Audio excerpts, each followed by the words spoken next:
All right, I want to look at, I'm just using St. Louis Community College because I have it popped up, but I want to look at the um, part two of the case analysis paper, and I'm just going to go into one of my face-to-face classes. It's all the same stuff. Every student gets the same thing. And I've moved it into the second position.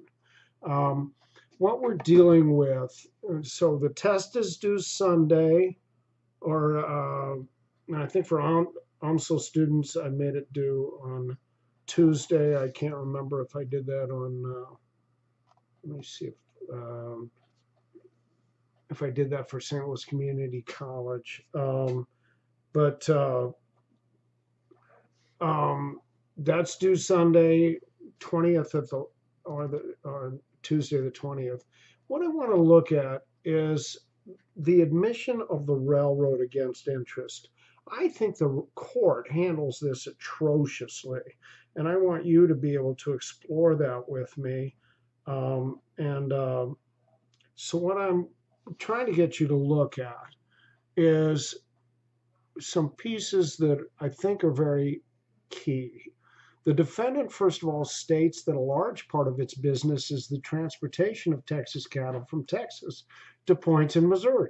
Well, they're essentially saying to everybody, we admit we have a lot of experience transporting Texas steer. And elsewhere, and defendant admits that all Texas cattle are by nature wild and vicious and dangerous to handle. All right, well, that may be their experience, but if we look at what Clark's experience was, the first 15 or so cattle they rounded up near the accident itself were quiet, docile, and easy to handle. That puts the lie to the railroad's assertion. Now, the railroad may be bound by this. If that's their experience, that's their knowledge, because they're also expert in handling these things. They need to make sure that all their workers have the same knowledge base. Sorry, I should get rid of this other stuff. You can tell that. Anyway, sorry about that. And they need to be very careful that they train everybody in this. If you look at Clark's knowledge as given by him and everybody else on the crew, they all had zero knowledge of Texas steer. And if you look at where Texas steer routinely quartered, it's in New Mexico, Oklahoma, and Texas. It's right down in kind of the big plain states. In fact, the high plains are kind of where we see these things usually. And it's a different breed. It's a mixture of domesticated cattle and some cattle that the Spanish brought over. But it tends to actually be a fairly docile, quiet animal. I've gone over this, I think, in other parts of the training, but keep going on. The railroad then says such qualities of Texas steers as a class is a matter of general notoriety and common knowledge among all persons. Well, Clark, by his testimony, refutes that. He says, I had no knowledge of them at all. He brought in at least two other trackmen, both of whom give the same position that Clark did. And then another trackman who said, I know a little bit about them. I've had some experience with them. I don't remember real perfectly. So basically, Clark's saying 3 out of 4 trackmen, what you've got is 3 people know nothing about them, particularly in the state of Missouri. And if we look at how railroad workers back then would have been exposed to cattle, they would have seen them going by in cars. Well, go ahead. Next time you drive to work or to school, look at everybody in the car. You know everything there is to know about them, don't you? No, you really know nothing. And particularly, you know nothing about their habits after a derailment when thrown into a field.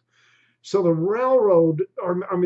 court makes it that if plaintiff wants to say the railroad knew these things were dangerous, didn't warn me, well, you also have to adopt the railroad's self-serving statement that everybody knows this, therefore we don't have to warn them. Well, that's great after the fact, but it wasn't true at the time. And so, what I'm asking you to do in this paper is go in here and look at, did the court make the right decision? Um, and it's worth 20 points. Don't want to beat this up, but that's basically what um, one has to do. And so what the court uses is this: must take the admission cum onere. Well, here's the court, um, I think, is misapplying the doctrine of cum onere. And let me see if I can find this real quickly. We found an Oxford English dictionary. Here it is, Oxford. And my statement to you is, if you find something about the English language from Oxford University, it's not trustworthy, right? No, actually, OED are always there. With an existing charge, easement, restriction, or other burden. Okay, now what the court's trying to say, well, it's burdened by this other statement. The problem is the railroad never proved definitely that general knowledge was everybody knows about this. Clark disproved it. That shifts the burden back to the railroad. Prove it. And Clark should have been able to use something they knew. They say we ship a lot of these, and we know them to be wild and violent. Let me make another comment about railroad derailments. Back when Clark was shipping, were very frequent. What a steam locomotive comes around like this, and every time it hits at the bottom, it goes wham, giant forces, wham, wham, wham, wham, repetitive giant forces. Oftentimes, tracks separated as a result of steam locomotives. We don't see that as much in the diesel era, because what we've got is diesel power that then converts to electric power.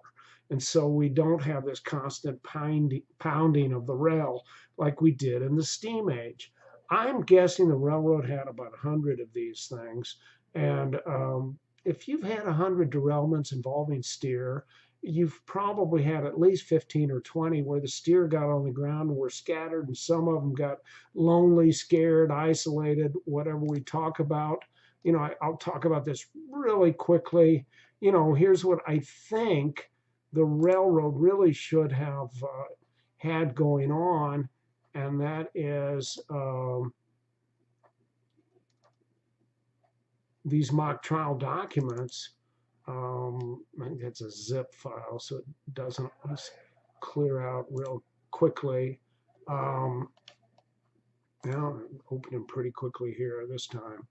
I guess I should have had it sitting there. But if we go into the training model, you will see the training spreadsheet, which is not what I want to open.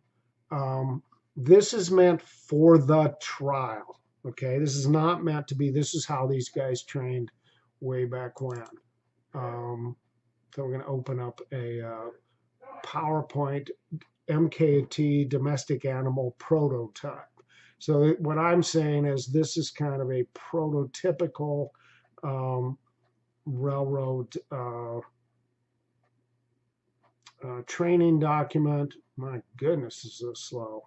Sorry about this, folks. I thought this would come out. And what we're looking at, following a derailment, and you'll notice what I use, this is what I say the railroad should have done. Okay? Okay, today would be a good day to work.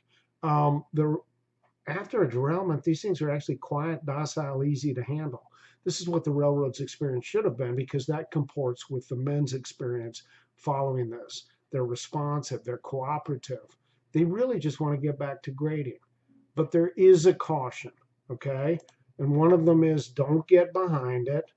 But the other one is, if you encounter a lone animal and it is looking like it might be scared, when you're scared, most animals revert to this. Humans do too. That's what animus revertendi is. It revert to our basic animal instinct when we're in a state of fright, and this routinely occurs when you're alone. You're either going to fight or you're going to flight.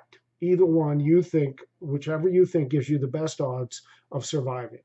If you see a steer with head down, pawing, hoofing, snorting, and remember when Clark saw this thing, it was charging at him with its head down. You look at toreadors, go watch some YouTube videos, they're trying to get that animal up and snorting and really big deal. What Clark should have done was gotten off the track and played dead. This animal really ultimately just wants to be back with his buddies grazing. And so I think the railroad should have given these guys much better training. And so going back at this assignments, I want to see now several people in the last one just basically took these bullet points and answered them. These are meant as prompts to get you to write a narrative essay. In fact, an argumentative essay in this case, not a storytelling. The first one should have been, I told the story in a paragraph format. This should be argument in a paragraph format, not just simply answering these questions. So I hope that helps you a little bit. It's due on the 25th at midnight.